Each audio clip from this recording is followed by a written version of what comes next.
Friends, இன்றைக்கி நம்ம பார்க்க போகிற டாபிக் என்ன அப்படின்னு பார்த்தீங்கன்னா constitutional bodies. So constitutional bodies அப்படின்னு பார்த்தீங்கன்னா முதல்ல க்ரியேட் பண்ணும்போதே கான்ஸ்டியூஷன் இருக்கும்போதே ஸ்டார்டிங்லேயே வந்து அந்த பாடி இருந்திருக்கும். இல்லை அப்படின்னு சொன்னால் க்ரியேட் பண்ண பிறகு அதுக்கு கான்ஸ்டியூஷனல் ஸ்டேட்டஸ் கொடுத்துருப்பாங்க.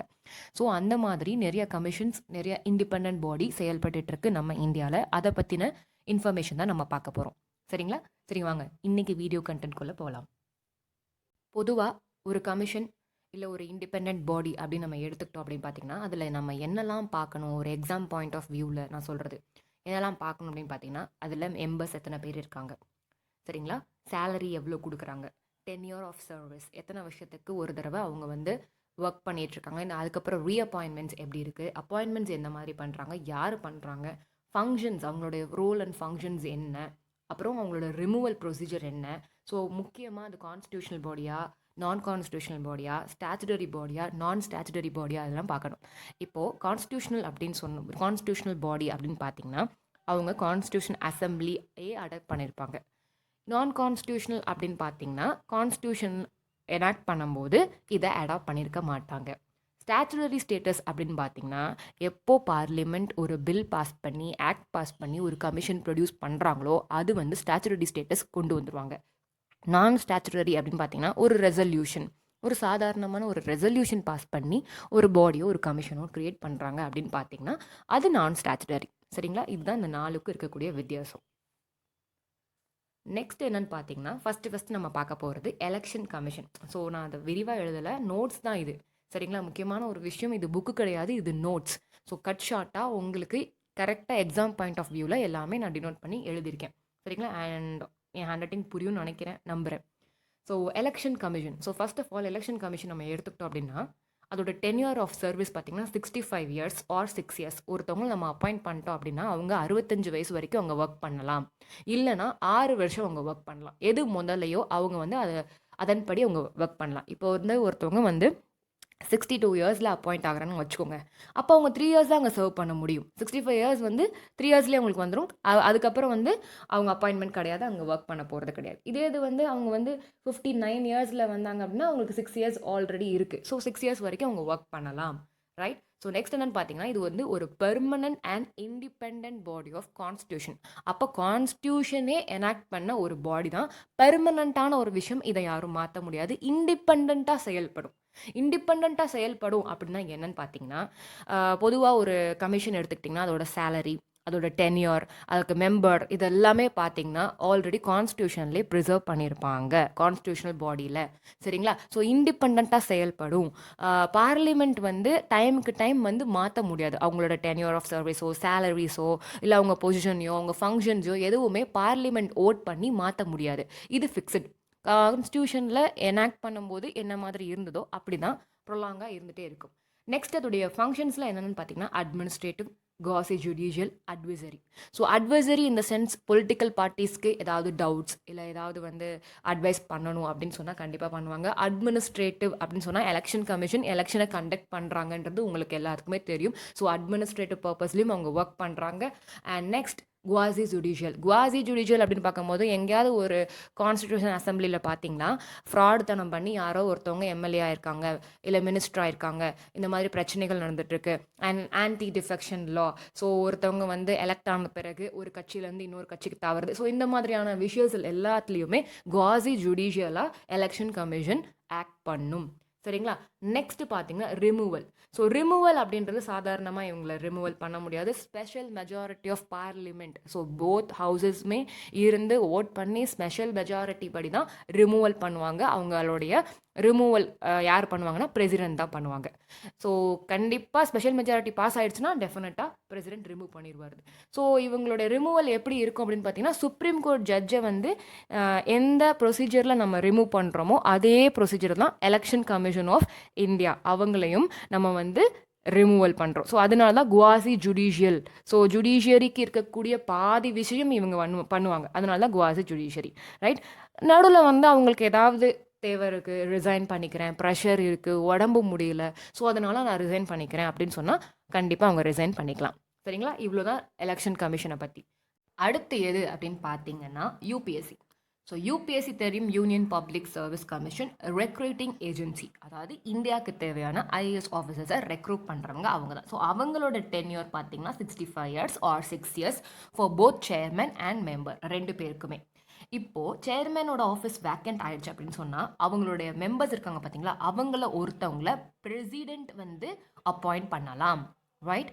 ஸோ அவங்களோட ரிமூவல் எப்படி இருக்கும் அப்படின்னு பார்த்தீங்கன்னா, ஆஃபீஸ் ஆஃப் ப்ராஃபிட், அதாவது வெளியில் அவங்க ஒர்க் பண்ணுற ஆஃபீஸை தாண்டி paid employment outside of this office அவங்க ஒர்க் பண்ணாங்க அப்படின்னா அவங்கள ரிமூவ் பண்ணலாம், சரிங்களா? செகண்ட் என்ன மாதிரியான ரிமூவல்னா infirmity of mind and body. Infirmity of mind and பாடினா அவங்களோட நிலைமையிலே இல்லை, அவங்களால ஒர்க்கை ஒழுங்காக எக்ஸிக்யூட் பண்ண முடியல அப்படின்னா அவங்கள ரிமூவல் பண்ணலாம். Third, proved misbehaviour. ஏதாவது மிஸ்பிஹேவ் பண்ணிட்டாங்க, ஒரு சீனியர் ஆஃபீஸர்கிட்டயோ ஒரு சிட்டிசன் கிட்ட மிஸ்பிஹேவியர் பண்ணாலும் அவங்கள ரிமூவ் பண்ணுறதுக்கு ரைட்ஸ் இருக்குது, ரைட்?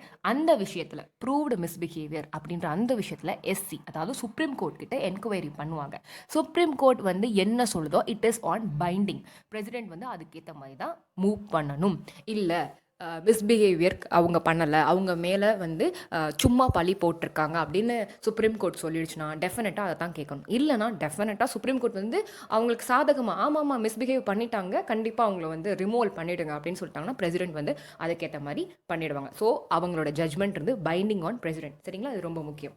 நெக்ஸ்ட் என்னென்னு பார்க்கலாம். ரைட், அதில் இன்னொன்று இருக்குது. ஸோ யூபிஎஸ்சியும் இண்டிபெண்ட்டாக செயல்படுற ஒரு பாடி தான். ஸோ இண்டிபெண்ட் பாடி அப்படின்னா செக்யூரிட்டி ஆஃப் டென்யூர். கண்டிப்பாக அவங்களோட டென்யூராக யாரும் அப்பாயின்மெண்ட்க்கு பிறகு மாற்றவே முடியாது. அவங்க சேலரிஸ் எதுவுமே அவங்க வந்து பார்லிமெண்ட் வந்து அவங்க இஷ்டத்துக்கு மாற்றிக்கவே முடியாது, right? So because president can only remove them in the manner on the grounds of constitution. அதே மாதிரி ரிமூவலையும் நிர்ணயிக்கிறது பார்லிமெண்ட் கிடையாது. கான்ஸ்டியூஷனில் என்ன மாதிரி ப்ரொசீஜர் கொடுத்துருக்காங்களோ அதுபடி தான் எல்லாமே நடக்கும். அதுதான் independence. So constitution of service of chairman can not be varied by his disadvantage after his appointment. So அவரோட சர்வீஸ் அவர் வந்து எலெக்ட் பண்ணதுக்கப்புறம் இப்போ ஒரு 60 வயசில் எலெக்ட் ஆகிறார் அப்படின்னா 61 வயசில் ஒர்க் பண்ணிட்டு இருக்காரு, அவரை வந்து பிடிக்கல, அவருடைய சர்வீஸ் பிடிக்கல, அது இதுன்னு சொல்லிட்டு அவரை வந்து இது பண்ண முடியாது, வேலையை விட்டு தூக்க முடியாது. கான்ஸ்டியூஷனில் என்ன ப்ரொசீஜர் கொடுத்துருக்காங்களோ இப்போ பார்த்தோம்ல ரிமூவலுக்கு, அந்த ப்ரொசீஜர் மூலியமாக தான் அவங்க பண்ண முடியும், ரைட்?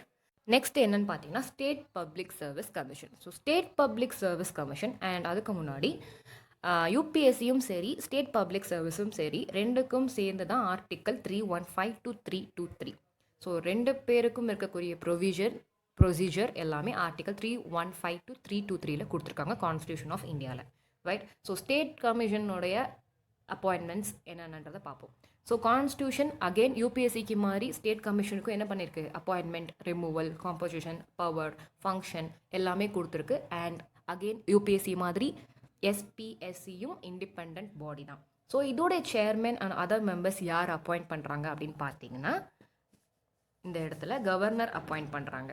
ஸோ கவர்னர் அவங்களுடைய ஏஜ் லிமிட் எப்படி இருக்குது கான்ஸ்டியூஷனல் பார்த்தீங்கன்னா 62 years ஆர் 6 years, சரிங்களா? இதே இது யூபிஎஸ்சி பார்த்தீங்கன்னா 65 years, இதே இது எஸ்பிஎஸ்சி பார்த்தீங்கன்னா 62 years. நெக்ஸ்ட் என்னன்னு பார்த்தீங்கன்னா ஃபினான்ஸ் கமிஷன். ஸோ ஃபினான்ஸ் கமிஷனுடைய ஆர்டிக்கல் 280. ஸோ எவ்ரி 5 yearsக்கு ஒரு தடவை இந்த ஃபினான்ஸ் கமிஷன் வந்து ஃபார்ம் பண்ணுவாங்க. இதுவும் குவாசி ஜுடிஷியல் பாடி தான் அப்படின்னு சொல்கிறாங்க. இதுக்கும் குவாசி ஜுடிஷியல் ஸ்டேட்டஸ் கொடுத்துருக்காங்க. ஸோ இதோட அப்பாயின்மெண்ட் எப்படி இருக்குன்னு பார்த்தீங்கன்னா சேர்மன் இருப்பாங்க, அதோட 4 members இருப்பாங்க. யார் அப்பாயிண்ட் பண்ணுவாங்க அப்படின்னு பார்த்தீங்கன்னா பிரசிடென்ட், ரைட்? ஸோ பிரசிடென்ட்டோடைய விருப்பப்படி தான் அவங்க ஆஃபீஸை வந்து ஹோல்ட் பண்ணுவாங்க. Hold office as such set by president. So president வந்து எவ்வளோ நாள் ஒர்க் பண்ணும், யாரை வந்து அப்பாயிண்ட் பண்ணும் அப்படின்றது எல்லாமே சூஸிங் எல்லாமே பிரசிடென்ட்டோடு தான். So eligible for reappointment. இது வரைக்கும் நம்ம பார்த்த கமிஷனில் ரீஅப்பாயின்மெண்ட் பற்றி பார்க்கல. பட் இந்த கமிஷனில் ஆல்ரெடி இருந்தவங்களே ரீஅப்பாயின்மெண்ட்க்கு எலிஜிபிள் அப்படின்னு சொல்லியிருக்காங்க. ஸோ நெக்ஸ்ட் குவாலிஃபிகேஷன் அப்படின்னு என்னென்னு பார்த்தீங்கன்னா parliament May decide and manor to be selected. அப்போ நல்லா தெரிஞ்சுக்கோங்க, இது வந்து ஒரு இண்டிபெண்ட் பாடி கிடையாது. ஏன்னா பார்லிமெண்ட் தான் யாரை செலக்ட் பண்ணணும், எதை செலக்ட் பண்ணணும், எவ்வளோ வருஷம் டென்யூர் எல்லாமே ஃபிக்ஸட் பண்ணுறாங்க, ரைட்? ஸோ சேர்மேன் வந்து எக்ஸ்பீரியன்ஸ் இன் பப்ளிக் அஃபேர்ஸாக இருக்கணும் அப்படின்றத சொல்லியிருக்காங்க. யார் சொல்லியிருக்கான்னு பார்த்தா கான்ஸ்டியூஷன் சொல்லலை, பார்லிமெண்ட் தான் சொல்லியிருக்காங்க. எந்த மேனரில் நாங்கள் செலக்ட் பண்ணுவோம் அப்படின்றத டிட்டர்மைன் பண்ணுறது பார்லிமெண்ட். நெக்ஸ்ட் மெம்பர்ஸ்க்குன்னு சொல்லிட்டு ஒரு 4 விஷயம் வச்சுருக்காங்க, என்னென்னு பார்ப்போம். ஸோ மெம்பர்ஸில் 4 members இருக்காங்கன்னு சொல்லிட்டேன். So judge of the high court are one qualified to be a judge of a high court. ஒன்று ஜட்ஜாக இருக்கணும், இல்லைனா ஜட்ஜ் ஆகிறதுக்கு என்ன குவாலிஃபிகேஷன் இருக்கோ அவங்களா இருக்கணும். ரெண்டாவது பார்த்தீங்கன்னா specialised knowledge of finance and accounts of the government. So finance and accounts of the கவர்மெண்ட்டை பொறுத்து ஏதாவது ஒரு நாலேஜ் இருக்கிற ஒரு பர்சன் மெம்பர் ஆகலாம். தேர்ட் என்னன்னு பார்த்தீங்கன்னா person has wide experience in financial matters and administration. So financial மேட்டர்ஸ்லையும் அட்மினிஸ்ட்ரேஷன் ஆஃப் ஃபினான்ஷியல் ஸ்டேட்டஸ் அதில் ஏதாவது எக்ஸ்பீரியன்ஸ் இருக்கிற ஒரு பர்சன் கண்டிப்பாக இதில் மெம்பர் ஆகலாம். ஃபோர்த் என்னன்னு பார்த்தீங்கன்னா person has special knowledge of economics. So முழுக்க ஃபினான்ஷியல் ஸ்டேட்டஸ் இருக்கணும். அதில் ஒரே ஒருத்தருக்கு மட்டும் member of judge of the high கோர்ட்டாக இருக்கணும். சரிங்களா? ஸோ அடுத்து அவங்களோட ஃபங்க்ஷன்ஸ் என்னன்னு பார்த்தீங்கன்னா distribution of taxes between the state and centre. அதை யார் பார்க்குறா அப்படின்னு பார்த்தா ஃபினான்ஸ் கமிஷன் தான். ஸோ வர டேக்ஸை இவ்வளோ பெர்சன்டேஜ் ஸ்டேட்டு கொடுங்க, இவ்வளோ பெர்சன்டேஜ் சென்டர் கொடுங்க அப்படின்றத நிர்ணயிக்கிறது யார்? ஃபினான்ஸ் கமிஷன் தான் நிர்ணயிக்கிறாங்க. So measures needed to increase the consolidated fund of India. ஆகுமெண்ட்னு போட்டிருக்கையில அதுக்கு meaning increase. So consolidate fund of இந்தியாவில் இவ்வளோ ஃபண்டு இன்க்ரீஸ் ஆகணும் அப்படின்றத நிர்ணயிக்கிறது யாருன்னா ஃபினான்ஸ் கமிஷன் தான். எதுக்கு அப்படின்னு சொன்னால் ஃப்யூச்சரில் பஞ்சாயத்து ரிசோர்ஸஸோ முனிசிபாலிட்டிஸ்க்கோ நம்ம இவ்வளோ அமௌண்ட் செலவு பண்ணணும், நிறைய டெவலப்மெண்ட் ப்ரொசீஜர்ஸ் கொண்டு வரணும். ஸோ கன்சாலிடேட் ஃபண்ட் ஆஃப் இந்தியாவில் இன்னும் கொஞ்சம் அமௌண்ட் நம்ம வந்து டெவலப் பண்ணால் தான் இந்தியாவை டெவலப் பண்ண முடியும் அப்படின்ற இந்த சஜஷன்ஸ் எல்லாம் யார் பண்ணுறா? ஃபினான்ஸ் கமிஷன் தான் பண்ணுறாங்க. And also panchayat and municipality அப்படின்றது சென்ட்ரல் ஃபினான்ஸ் கமிஷனுக்கு வராது, ஸ்டேட் ஃபினான்ஸ் கமிஷன் தான். ஸ்டேட் ஃபினான்ஸ் கமிஷனுக்கு அட்வைஸ் கொடுக்குறது, ரெக்கமெண்டேஷன் கொடுக்குறது எல்லாமே சென்ட்ரல் ஃபினான்ஸ் கமிஷன் தான். சரிங்களா? சரி, அடுத்து என்னன்னு பார்க்கலாம். நேஷ்னல் கமிஷன் ஃபார் எஸ்சிஸ். Okay, so national commission for SC அப்படின்றது ஒரு கான்ஸ்டியூஷனல் பாடி தான். ஆர்டிகல் 338. சரிங்களா? அதோட அப்பாயின்மெண்ட் எப்படி இருக்குன்னு பார்த்தீங்கன்னா special officer for SC and ST. So special officer for எஸ்டின்னு தான் முதல்ல கான்ஸ்டியூஷன் எனாக்ட் பண்ணும்போது இருந்திருக்கு. சரிங்களா? ஸோ என்ன பர்பஸ் அப்படின்னு பார்த்தீங்கன்னா to investigate all matters relating to the constitutional safeguards of the SC and STs and to report to the president on their working. So இந்த ஸ்பெஷல் ஆஃபீஸர் என்ன பண்ணுவார் அப்படின்னு பார்த்தீங்கன்னா எஸ்சி அண்ட் எஸ்டிக்கு ஏதாவது ப்ராப்ளம் இருக்கா, அவங்களுக்கு ஏதாவது டெவலப்மெண்ட் ஓரியன்டான ப்ராஜெக்ட்ஸ் கொண்டு வரணுமா, அவங்க சேஃப்கார்ட் மெஷர்ஸ்லாம் என்னென்ன அப்படின்றத ரிப்போர்ட்டாக க்ரியேட் பண்ணி பிரசிடென்ட் கிட்ட சப்மிட் பண்ணுவாங்க. ஸோ இதிலெல்லாம் நம்ம ஒர்க் பண்ணணும் அவங்களுக்கான டெவலப்மெண்ட்ஸ்க்கு அப்படின்னு சொல்லி இன்வெஸ்டிகேட் பண்ணி சப்மிட் பண்ணுறது இவங்க தான். சரிங்களா? So 65th constitutional amendment act 1990 ரொம்ப இம்பார்ட்டண்ட்டான கான்ஸ்டியூஷனல் அமெண்ட்மெண்ட் ஆக்ட். சரிங்களா? ஸோ அதில் தான் என்ன பண்ணியிருக்காங்க, ஹை லெவல் மல்டி மெம்பர் பாடியாக மாற்றிருக்காங்க இந்த நேஷ்னல் கமிஷனை. High level multi member body. அதுக்கு முன்னாடி ஒரு special officer for SC and ST தான் இருந்துச்சு. இந்த கான்ஸ்டியூஷனல் அமெண்ட்மெண்ட் ஆக்ட் மூலியமாக தான் ஹை லெவல் மல்டி மெம்பர் பாடியாக மாறி இருக்கு. அடுத்து 89th கான்ஸ்டியூஷனல் அமெண்ட்மெண்ட் ஆக்ட் 2003 என்ன பண்ணாங்கன்னா நேஷ்னல் கமிஷன் ஃபார் எஸ்சி அப்படின்னு சொல்லி பிரிச்சாங்க, நேஷ்னல் கமிஷன் ஃபார் எஸ்டிஸ் அப்படின்னு சொல்லி பிரிச்சாங்க. ஸோ எஸ்டிஸ்க்கு இருக்கக்கூடிய ஆர்டிக்கல் என்னன்னு பார்த்தீங்கன்னா ஆர்டிக்கல் 338(a). ஸோ அமெண்ட்மெண்ட் மூலியமாக கொண்டு வந்தனால (a)ன்னு போட்டிருக்காங்க. சரிங்களா? ஸோ அடுத்து என்னன்னா அவங்களோட ரிப்போர்ட் ஆனுவலி அவங்க வந்து ரிப்போர்ட் சப்மிட் பண்ணுவாங்க. ஸோ ஆனுவல் மட்டும்தான் சப்மிட் பண்ணுவாங்களா? அப்பெல்லாம் கிடையாது. எப்பப்பெல்லாம் தேவையோ அப்பப்பெல்லாம் ரிப்போர்ட்டை வந்து சப்மிட் பண்ணுவாங்க. யார்கிட்டன்னு பார்த்தா பிரசிடென்ட் கிட்ட சப்மிட் பண்ணுவாங்க. பிரசிடென்ட் என்ன பண்ணுவார்னா பார்லிமெண்ட்டில் அதை வந்து ப்ரொவைட் பண்ணுவார். ஸோ இவ்வளோ தான் நடந்திருக்கு அப்படின்னு சொல்லி பார்லிமெண்ட்க்கு முன்னாடி எஸ்சி எஸ்டிஸோட ரிப்போர்ட்டை பண்ணுவாங்க. இதே ஸ்டேட்டுக்கு யார் பண்ணுவா அப்படின்னு பார்த்தீங்கன்னா ஸ்டேட் கவர்னர் கிட்ட ரிப்போர்ட் கொடுத்துருவாங்க. ஸ்டேட் கவர்னர் என்ன பண்ணுவார்னா ஸ்டேட் லெஜிஸ்லேச்சர் கிட்ட சப்மிட் பண்ணிடுவார். சரிங்களா? ஸோ அடுத்து என்னென்னு பார்த்தீங்கன்னா special officer for linguistic minorities. So special officer for linguistic மைனாரிட்டிஸில் ஒரிஜினல் கான்ஸ்டியூஷனில் இது இல்லை. Did not make any provision for linguistic minorities.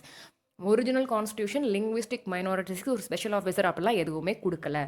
Later யார் ரெக்கமெண்ட் பண்ணா அப்படின்னு பார்த்தீங்கன்னா state reorganisation commission 1953 to 55. So அவங்க தான் ரெக்கமெண்ட் பண்ணியிருக்காங்க லிங்குவிஸ்டிக் ஆஃபீஸர் வேணும் அப்படின்னு சொல்லி. யார்? State reorganisation commission 1953 to 55. அந்த கமிஷனோட இயர் ரொம்ப முக்கியம், ஏன்னா இது கூட நம்மளுக்கு கொஷனில் வரலாம். The 7th constitutional amendment act of 1956 ஒரு நியூ ஆர்டிக்கல் இன்சர்ட் பண்ணியிருக்காங்க. Article 350(b) in part 17 of the constitution. சரிங்களா? ஸோ ஸ்பெஷல் ஆஃபீஸர் அப்படின்றவர் தான் இங்கே கமிஷனர். ஸோ கமிஷனர் அப்படின்ற ஸ்டேட்டஸ் அவங்க ஸ்பெஷல் ஆஃபீஸருக்கு கொடுத்துருக்காங்க.